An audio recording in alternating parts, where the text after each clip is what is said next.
Many months ago, it began with 144 colleges all across North America, and only two colleges remain, the University of Waterloo and the University of British Columbia. This is the Collegiate Star League Finals, and I am freaking day 9. And I'm so excited because right now we are at match point. It is game 5 between these two teams, and that means that the University of British Columbia is just one win away. UBC is at 3-1. University of Waterloo is at 1-3, using my powers of deductive logic. But keep in mind that University of Waterloo is going to be in a comfortable position going to Game 5 because they are sending out tGKangpo, who is a Grandmaster Protoss and one of the few players to have almost a flawless record in the Collegiate Star League. 6-1 in 1v1s and 3-0 in 2v2s. And he is up against Saikou, who, though a solid player, is but a mere Master Zerg to the Grandmaster that is Kangpo. Saikou has had decent stats, but it's still been a solid force for the University of British Columbia. He is 4-3 in 1v1s and 4-1 in 2v2s. And we did see Saikou just lose a game to Super Ninja in that 2v2 department. So that means that Saikou could have a little bit of the confidence issues considering he is up against a Grandmaster and has only really performed a little bit better than 50% in those 1v1s. And University of Waterloo is counting on all of that, hoping to get a win in this match to bring it to 2-3, still 2 games away from victory. But that's still good. Look, we're just going to go into the game. All right, sweet. We got Saikou in the bottom left from the University of British Columbia, the Master Zerg, with a 53% win rate. He is the purple in the bottom left. The map will be Xel'Naga Caverns. In the top right, we have tGKangpo, the Grandmaster Pitos, who is 6-1 in 1v1s. Both players have had the time to prepare and to focus and to do everything good and get zen for this match. Again, it is match point for Team Saikou. Even if his team loses this round, and by his team, I mean him, even if he loses, there is still a big cushion. So that's a very, very nice little ease for Saikou. But keep in mind, match point is never comfortable for either player. So tGKangpo has to play absolutely flawlessly in this game to be able to take himself a win. There's the usual chrono boost from Kangpo. We do see him building his pylon on the high ground. Very uncommon to see ultra-fast early expands with forges on this map due to the wide open nature of the natural. So Kangpo very smartly going to be going for an early wall-off at his front door. We see Saikou, oh my goodness, looks like he might be going for an early expand. We see no pool quite yet, could be throwing it down on 14, and there it goes down. Many Zerg players are convinced that any hatch first is very weak against Protoss due to all the abuses that can happen with things like cannon rushes, things like very early I guess really it's just the cannon rush is the reason I've been hearing from a lot of players, especially from Lucira and Sheth have had extensive troubles against defending against those cannon rushes. Fortunately, none of that will be a problem for Saikou, who is going for the spawning pool and for the extractor. And I love delayed extractor timings. Getting Zergling speed an essential component for Zerg early game, but you don't need to rush for it. Instead, going to favor saving that 100 minerals that he would have spent on speed to end up getting a slightly earlier hatchery. But will Kangpo be able to defend it? Uh-oh. Looks like he's doing a double-decahedron waypoint. Yes, that is right. He tried to draw a heart, but just drew something that is having severe cardiac arrest. That is correct. He will not allow that drone to throw down that expansion. And I love the fact that Saikou is not overreacting. Look at the resources. He has not gone over 300, just going to calmly spend it on queens, on Zerglings, still having guys mining himself enough gas. In the meantime, Kangpo is doing a whole lot of double tetrahedrons nearby that base, but oh, it wasn't tetrahedron enough. Alright, cool. We do see Kangpo is now getting himself that chrono boost on the warp gate. Does he have the second gas geyser going down? Indeed he do. He does. A sentry popping down right now, but with that slightly delayed second gas geyser, it means it was a little bit of a struggle to get that sentry up in time. So not the fastest sentry timing by Kangpo. Also, given the tremendous distances between these bases, Zealot sentry pushes are a little bit more dangerous. So I'm not so convinced that Kangpo is going to be in the best position if he tries to do any sort of aggression. There are the 2 gateways going down, so a very typical 3-gate opening from Kangpo. A very gentle, economic play, especially if he focuses on primarily sentries, which it looks like is what he's doing. But he's going to be devoting a lot of Chrono Boost to that Warp Gate, so that way he can get it done early, get those units out fast, and take himself a quick expo. In Camp Saikou, we do see that he is getting queens to spread the creep, is already approaching his second hatchery. Oopsie daisy, sent the wrong queen out to that expansion. This will not really have enough energy to do a little larva vomitage. Now we see all the drones moving out by Saikou, heading down to that natural expansion. So everything's pretty typical in Camp Zerg, getting what I would call a defensive roach war in the holy crap if he attacks me, don't worry, I got a roach war and everything's cool, baby. Now we see the extra gateways from Kangpo going down. Sentries just now getting themselves warped in, and it looks like if Kangpo can throw down that Nexus before 6 minutes, that will be quite an early Nexus. But it looks like he's a little bit leery of moving out too early, just wants to make sure he has all those sentries done in time. And per usual, very, very nicely timed Nexus, right at 6 minutes. And notice that it is just before the Zergling speed ends up finishing. That means that there was no risk of that probe getting picked off early. And ooh, looks like Kangpo, doing a little bit of probey baiting. Do you want to attack me? Come on, bring it on. Ah, zapping some Zerglings that had to retreat back. Now we see the 2 Xel'Naga watchtowers held by Saikou. Once again, Saikou is on Team UBC, who is up 3-1, and Kangpo from the University of Waterloo trying to do his best to keep his team afloat. There is now still just these 3 gateways. There's the Robo facility going down right now. The Forge is up as well. So it looks like Kangpo will be going for a little bit of a longer term play. Not going to go for any sort of early game 5-gate goofiness. There's the Forge now finishing. Cannon is going down. Kangpo does not have enough gas to do any kind of extra boost to his defense with getting that fast +1 attack. Going to save up all that gas to get some of those higher tech structures and those higher tech units. But it looks like Saikou has a little bit of a plan in store.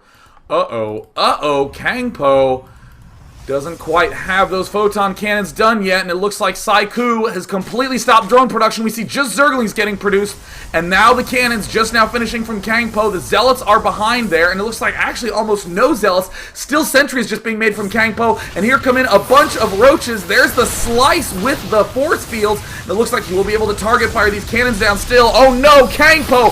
Oh no, his cannon's still in range. A lot of force fields thrown down by Kangpo. Looks like he might be able to stay alive a little bit longer, but he does not really have any units that can deal that much damage to the roaches. Zerglings now streaming in everywhere. Saikou, the master level Zerg player, managing to pick away at the Grandmaster level player. Oh no, getting the Observer first instead of the Immortal. Not going to be useful. As just be able to see all the units at his front door, killing off everything. UBC might win with this just game, taking out Waterloo, the team to beat. Cannon going down by Kangpo as quickly as he can before that Forge ends up getting taken down. Now we see just sentries and zealots are the only thing standing in Saikou's way of taking himself an early win, but he's pulling everything back. Look at this, going back to droning, getting himself an evolution chamber just in case. Stargate now en route for Kangpo. He is doing anything he can to try to circumvent this gigantic force outside the front, trying to do anything to try to step it up, but look at poor Kangpo, has an only sentry army, can hardly do any aggression against speed Zerglings, against roaches, and now we even see spore colonies getting thrown down by Saikou. I mean, for a master level player playing absolutely brilliantly with his lead. One of the big problems with a master level player is a lot of times they'll take the lead, and if they can't end the game right now, sometimes they don't make the best decisions, but not Saikou, making the best decisions, throwing down Spore Crawler just in case for the DTs. Going to be getting an extra queen just in case. Look at this, 4 queens on the field right now, teching up.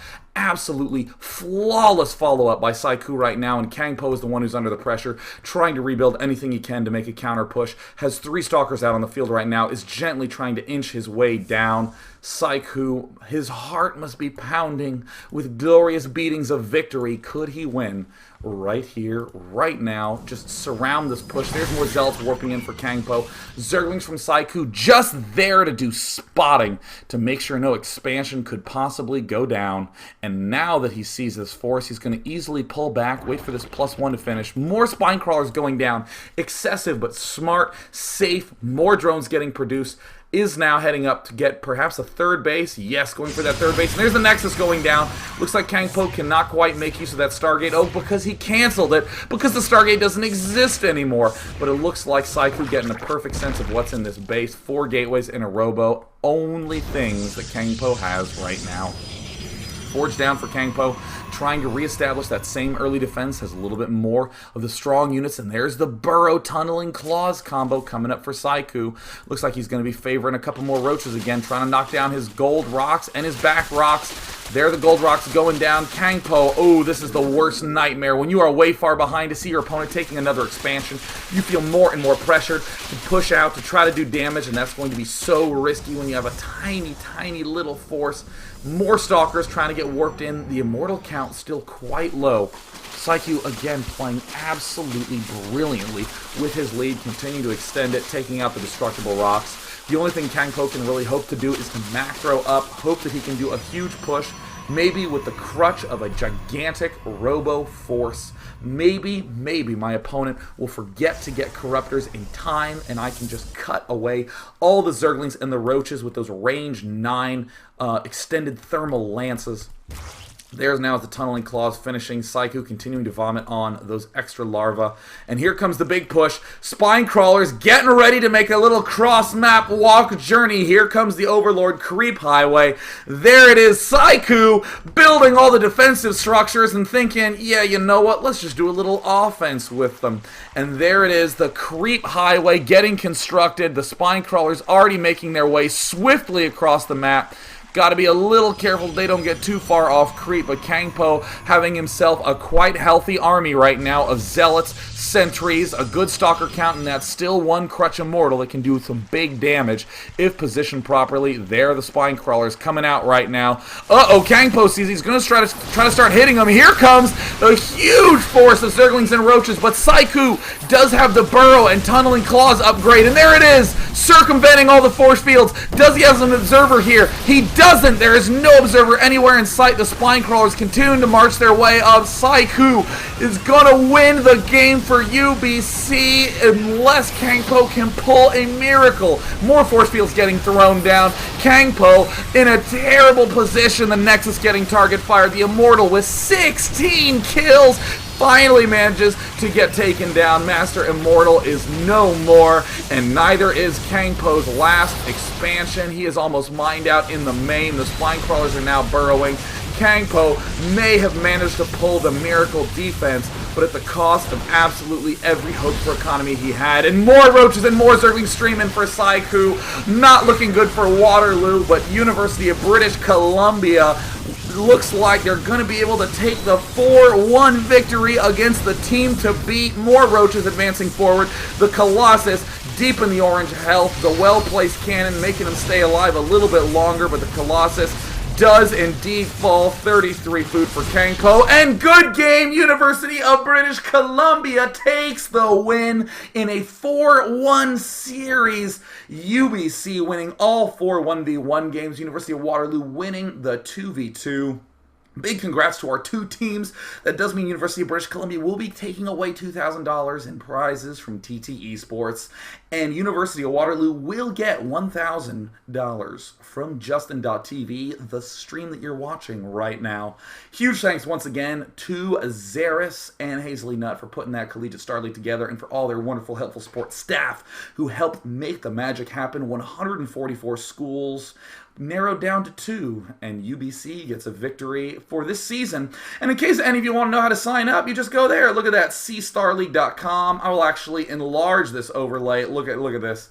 Covering up my very own name. That's right, go to cstarleague.com. Make sure to register for next season's events. If you do not have a team at your school, you're probably wrong.